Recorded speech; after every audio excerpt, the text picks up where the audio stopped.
नमस्कार दोस्तों, राधे राधे, जय श्री कृष्णा। आज मैं आपको कार्तिक महात्म का 17वां और 18वां अध्याय सुनाने जा रही हूँ। वो इस प्रकार है। नारद जी ने कहा, जलंधर ने शिव जी का अद्भुत पराक्रम देखकर उनको धोखा देने के लिए माया की पार्वती का निर्माण किया। रोती हुई और निशुंभादि दैत्यों के द्वारा सताई जाती और रथ में बंधी हुई पार्वती को शिव ने देखा। पार्वती को इस अवस्था में देखकर शिव जी स्वयं भी व्याकुल चित्त हो गए और अपने पराक्रम को भूलकर कुछ देर के लिए चुपचाप चित्र के समान खड़े रह गए। तब तक जलंधर ने शीघ्रता से शिव जी के सिर, छाती तथा पेट में 3 बाण मारा। तब विष्णु भगवान के समझाने पर महादेव जी को माया का ज्ञान हुआ। तब तो शिव ने अग्निपूज्य की तरह भयंकर रूप धारण किया। रुद्र जी का ऐसा भयंकर रूप देखकर असुर और दैत्य उनके सामने से दसों दिशाओं में भाग गए। तब शिव जी ने शुंभ और निशुंभ को शाप दिया कि मेरे युद्ध में तू भाग गया है, इस कारण गौरी जी द्वारा तुम दोनों मरोगे। फिर जलंधर ने वेग से तीखे बाणों की वर्षा की। उससे सारी पृथ्वी में घोर अंधकार छा गया। शिव जी उसके बाणों को काटना ही चाहते थे। तब तक जलंधर ने परिध से शिव जी के बलवान बैल को मारा। उस आघात से बैल रणभूमि से भाग गया। शिव जी के खींचने पर भी वह रण में ठहर न सका। तब शिव जी ने अति क्रोधित हो अति रुद्र रूप धारण कर बड़े वेग से सूर्य के सदृश तेजस्वी सुदर्शन चक्र छोड़ा।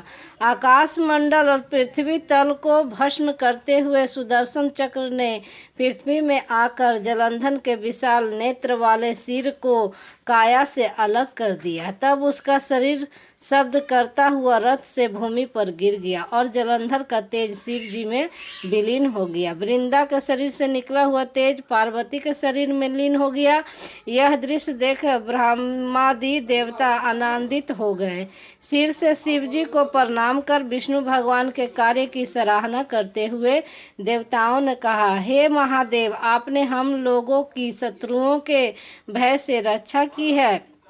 हे प्रभु, यहाँ तो कुछ और हो गया है, उसके लिए हम लोग क्या करें। मृत्य वृंदा के सौंदर्य में विष्णु मुग्ध हो गए हैं और उसकी चिता ही पर बैठे हुए हैं। शिव जी ने कहा, हे देवताओं, विष्णु का मोह दूर करने के लिए शरण्य मोहिनी नाम की माया के पास जाओ, वह तुम लोगों का कार्य करेगी। नारद जी ने कहा, ऐसा कहकर भूत गणों के साथ शिव जी अंतर ध्यान हो गए। तब देवतागण भक्तों पर दया करने वाली मूल प्रकृति को प्रसन्न करने के लिए प्रार्थना करने लगे।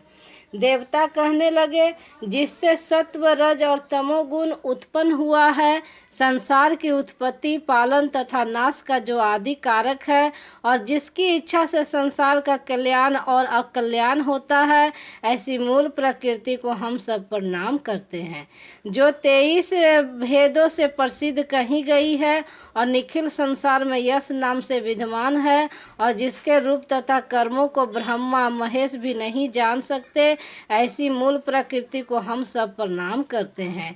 जिसकी आराधना करने से प्राणी दरिद्रता, भय, मोह तथा निरादर नहीं पाता, ऐसी भक्त वत्सल्या मूल प्रकृति को हम सब प्रणाम करते हैं। नारद जी ने कहा, जो वाणी इस स्तोत्र को एकाग्रचित्त तीनों काल में पाठ करता है, उसे दारिद्र्य, मोह और दुख स्पर्श भी नहीं करते। इस प्रकार स्तुति करने वाले देवताओं ने आकाश मंडल में अपनी ज्वाला से सब दिशाओं को देदीप्यमान करने वाले एक गोलाकार तेज को देखा। उससे आकाशवाणी हुई। शक्ति ने कहा, मैं ही अनेक गुणों से युक्त 3 रूप में रहती हूँ, गौरी, लक्ष्मी तथा सरस्वती। इनमें ये तीनों गुण वर्तमान है। आप लोग वहाँ जाइए, वे ही आप लोगों के कार्य को करेगी। नारद जी ने कहा, ऐसी वाणी सुनकर वह देवी लुप्त हो गई। आश्चर्य तथा विस्मय युक्त नेत्र वाले देवतागण इस आकाशवाणी को सुनने के पश्चात उसके कथनानुसार उक्त तीनों देवियों के पास गए। उनके कथनानुसार सब देवताओं ने जाकर भक्ति पूर्वक गौरी, लक्ष्मी तथा सरस्वती देवी को प्रणाम किया। तीनों देवियों ने देवताओं को बीज देकर कहा कि इस बीजों को जहाँ पर विष्णु है वहीं पर छींट देना, आप लोगों का कार्य सिद्ध हो जाएगा। नारद जी ने कहा, तब प्रसन्न होकर देवतागण और सिद्धगण उन बीजों को लेकर जहाँ वृंदा से युक्त सौख्य संपत्ति से विहीन विष्णु भगवान थे वहाँ छींट दिए। यहाँ पर 17वां अध्याय का विराम होता है। अब 18वां अध्याय का श्रवण करिए। इस प्रकार है। नारद जी ने कहा, हे राजन, वहाँ बोए हुए उन तीनों बीजों से आंवला, मालती और तुलसी ये 3 वृक्ष उत्पन्न हुए।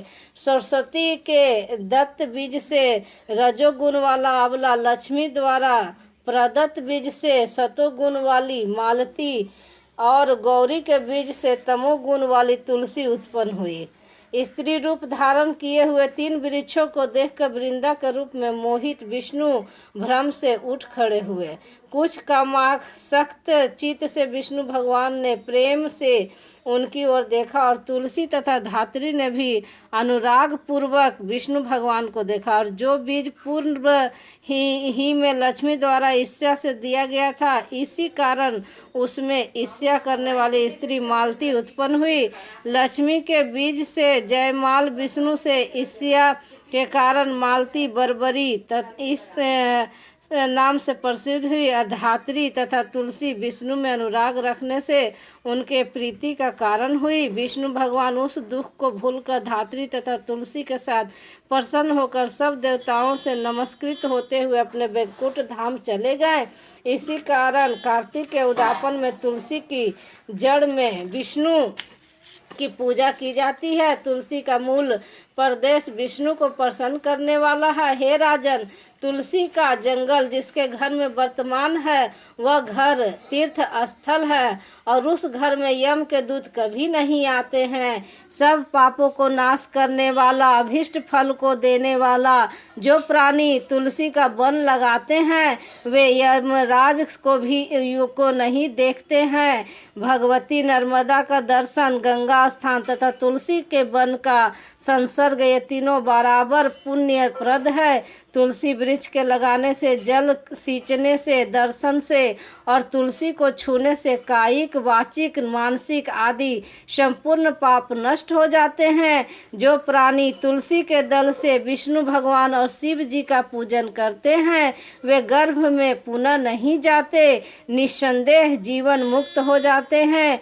तुलसी दल में पुष्कर आदि समग्र तीर्थ, गंगा आदि संपूर्ण नदियाँ और विष्णु प्रभृति सब देवता निवास करते हैं। तुलसी के साथ जो अपना प्राण विसर्जन करता है वह सैकड़ों पापों से युक्त हो तो भी उसको यमराज नहीं देख सकते। हे राजन, जो लोग तुलसी के कंठ का चंदन लगाते हैं विष्णु के साथ उनकी सायुक्त मुक्ति होती है। उनके द्वारा किए हुए पाप भी उनके शरीर को स्पर्श नहीं करने पाते। हे राजन, जहाँ जहाँ तुलसी के वन की छाया हो वहाँ पितरों का श्राद्ध करना चाहिए। उनके निमित्त दिया हुआ वहाँ का दान सर्वदा के लिए अक्षय होता है।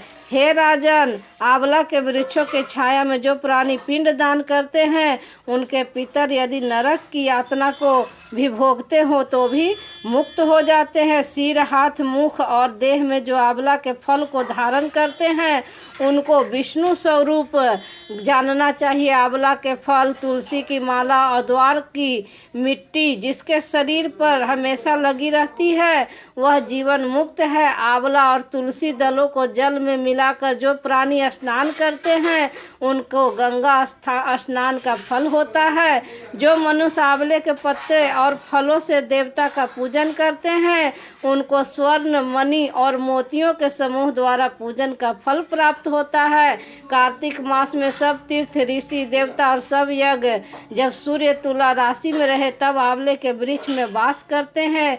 जो मनुष्य द्वादशी तिथि को तुलसी का दल और कार्तिक में आंवले का पत्ता तोड़ता है वह रौरव नरक में वास करता है।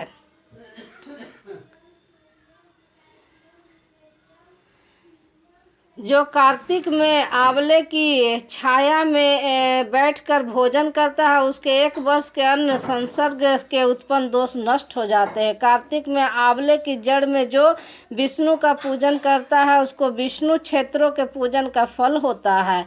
आंवला तथा तुलसी की महत्ता का वर्णन करने में ब्रह्मा भी असमर्थ है। जिस प्रकार विष्णु भगवान के महात्म्य का वर्णन कोई नहीं कर सकता, आंवला तथा तुलसी की उत्पत्ति कथा को जो मनुष्य स्वयं सुनता और औरों को सुनाता है वह सब पापों से मुक्त होकर अग्रिम विमान पर चढ़कर अपने पूर्वजों के साथ स्वर्ग को प्राप्त होता है। यहाँ पर 18वां अध्याय का विराम होता है। नमस्कार, राधे राधे, जय श्री कृष्णा।